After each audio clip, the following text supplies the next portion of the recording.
जोहार स्वागत है अपन के न्यूज 36 छत्तीसगढ़ के आवाज में। खबर छत्तीसा में आगू बाढ़बो खबर मन ला विस्तार ले देखबो। छत्तीसगढ़ के माटी पुत्र और बांगो बांध के स्वप्न दृष्टा स्वर्गीय बिसाहू दास महंत के 43वीं पुण्यतिथि के अवसर में कोरबा के घंटा घर बुधवारी मार्ग में स्थापित आदमकद मूर्ति में विधानसभा अध्यक्ष चरण दास महंत और कांग्रेस के प्रबुद्ध जनमन श्रद्धा सुमन फूल अर्पित करीन। ये दौरान कांग्रेस जनमन बिसाहू दास महंत के योगदान ला याद करीन। सबले पहले विधानसभा अध्यक्ष डॉक्टर चरण दास महंत अपन गृह ग्राम सारा गांव में मुक्तिधाम में बने मठ में भावभीनी श्रद्धांजलि दिहिस। ओकर बाद जांजगीर चांपा और कोरबा में बने मूर्ति में माला अर्पित करिस।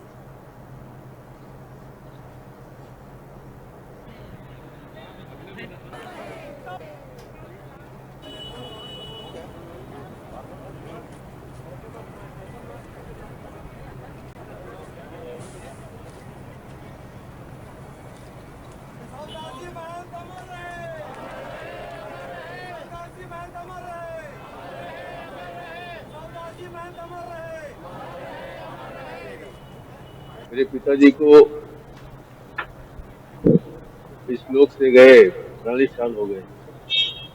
इन 40 वर्षों से मेरे गांव के, चांपा के, जांजगीर के, कोरबा के जितने भी उनसे जानने वाले लोग हैं उनको प्रति वर्ष याद करते हैं। खास करके उनके जिस दिन दिवंगत हुए हैं उनकी पुण्यतिथि याद